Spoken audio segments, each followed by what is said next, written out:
translation, a nickname literally meaning Lady Duckweed. The appearance of Tamamo is one of the most famous Kitsune in Japanese mythology, a nine-tailed magical fox. She is also one of the most powerful Yokai that has ever lived. Her magical abilities were matched only by her trickiness and lust for power. Tamamo may live during the Heian period, and though she may not have succeeded in her plan to kill the emperor and take his place, her actions destabilized the country and lead it towards one of the most important civil wars in Japanese history.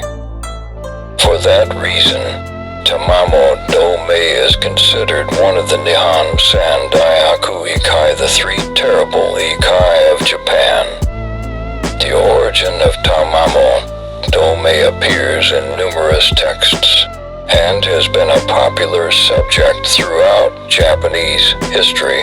Her story is portrayed in literature, kabuki, bunraku, and other forms of art. There are several variations on her story. Tamamo was born some 3,500 years ago in what is now China. Her early life is a mystery, but she eventually became a powerful sorceress. After hundreds of more years, she became a white-faced, golden-furred Kyubi no Kitsune, a nine-tailed fox with supreme magical power. In addition, she was an expert at manipulation. She used her charms and wit to advance her standing and influence world affairs. During the Shang dynasty, Tamamo was known as Daji. She disguised herself as a beautiful woman and became the favorite concubine of King Zhou of Shang. Daji was a model of human depravity. She held orgies in the palace gardens. Her fondness for watching and inventing new forms of torture. Our legendary Daji eventually brought about the fall of the entire Shang dynasty. She managed to escape execution and fled to the Magadha kingdom in India in 1046 BCE. In Magadha, she was known as Lady Kao and became a consort of King Kalmashapada, known in Japan as Hanzoku. She used her beauty and charms to dominate the king, causing him to devour children, murder priests, and commit other unspeakable horrors. Eventually, whether because she ran out of children to eat or because Kalmashapada began to turn away from her and towards Buddhism, she fled back to China. During the Zhou dynasty, she called herself Basi and was known as one of the most desirable women in all of China. In 779 BC, she became a concubine of King Yu. Not satisfied as just a mistress, she manipulated the king into deposing his wife Queen Shen and making Basi his new queen. Though she was beautiful, Basi rarely ever smiled. In order to please his beautiful new wife, King Yu committed acts of such evil and atrocity that eventually all of his nobles abandoned and betrayed him. Eventually, King Yu was killed and Basi captured, and the Western Zhou dynasty was brought to an end in 771 BCE. Somehow, Basi managed to escape again. She went into hiding for many years. Little is known of her activities until the 700s, when she resurfaced disguised as a 16-year-old girl named Wakamo. She tricked the leaders of the 10th Japanese envoy to the Tang dynasty Kibi no Makibi, Abe no Nakamaru, and Ganjin as they were preparing to return home to Japan. Wakamo joined their crew and took the ship to Japan. where she hid herself away for over 300 years. In the 1090s, she resurfaced once again. This time she transformed herself into a human baby and hid by the side of the road. A married couple found the baby and rescued it, taking her in as their daughter and naming her Mikazum. She proved to be an exceedingly intelligent and talented young girl, and was so beautiful that she attracted to attention of everyone around her. When she was 7 years old, Mikazumi recited poetry before the emperor. His imperial majesty immediately took a liking to her and employed her as a servant in his court.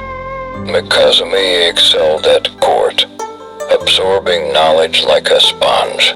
There was no question she could not answer, whether it was about music, history, astronomy, religion, or Chinese classics. Her clothes were always clean and unwrinkled. She always smelled pleasant. Mikazumi had the most beautiful face in all of Japan, and everyone who saw her loved her. During the summer of her 18th year, a poetry and instrument recital was held in Mikazumi's honor. During the recital, an unexpected storm fell upon the palace. All of the candles in the recital room were snuffed, leaving the participants in the dark. Suddenly, a bright light emanated from Mikazumi's body, illuminating the room. Everybody at court was so impressed by her genius and declared that she must have had an exceedingly good and holy previous life. She was given the name Tamamo Dome. Emperor Toba, already exceedingly fond of her, made her his consort. Almost immediately after she became the emperor's consort, the emperor fell deathly ill. None of the court physicians could determine the cause, and so the Onmuji Abbey no Yasunari was called in. Abbey no Yasunari read the emperor's fortune and divined that he was marked by a bad omen. After that, the highest priests and monks were summoned to the palace to pray for the emperor's health. The best prayers of the highest priests had no effect, however. The emperor continued to grow worse. Abbey no Yasunari was summoned again to read the emperor's fortune. This time, to his horror, the Onmuji discovered that the emperor's beloved Tamamo Ome was the cause of his illness.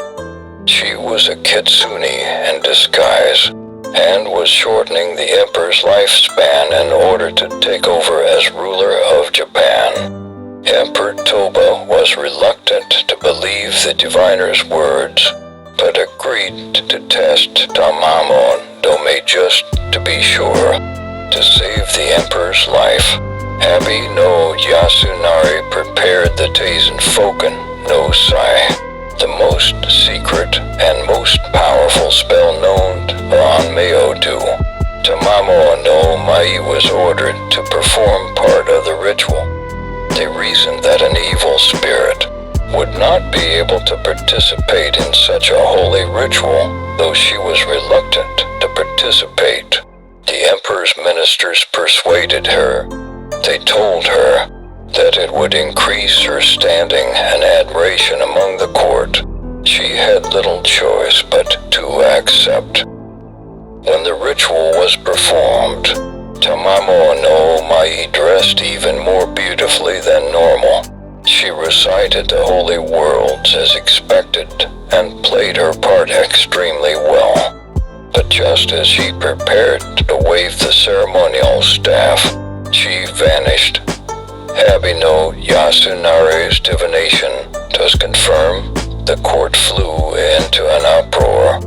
Soon after, word arrived that women and children were disappearing near Nasunod in Shimosu province. The court sorcerers determined that Tamamo no Mai was the cause. and it was decided that she must be destroyed once and for all. The Emperor summoned the best warriors in all of the land, and then charged the most superb of them, Kazusanosuke and Muranosuke, to find Tamamo no Mai. The warriors gladly accepted the honor. They purified themselves and set out with an army of 80,000 men to slay the nine-tailed Kitsune. Upon reaching Nasuno, the army quickly found the Kitsune. The warriors chased her for days and days, but the fox used her magical powers and outsmarted them time and time again, easily escaping. However, Kazusanosuke and Muranosuke would not accept the shame of defeat and vowed to press on. They practiced harder, honing their tactics, and eventually picked up the Kitsune's trail. One night, Muranosuke had a prophetic dream. A beautiful young girl appeared before him, crying. She begged, "Tomorrow I will lose my life to you. Please save me." Muranosuke adamantly refused, and upon waking the warriors set out again to find Tamamo no Mai. Sure enough, the next day they caught her. Muranosuke fired 2 arrows, one through the fox's flank and one through its neck. Kazusanosuke swung his blade. It was over, just as the dream had said. However, Tamamo no Mai's evil did not end with her death. Tamamo no Mai's spirit haunted a massive boulder which killed every living thing that touched it.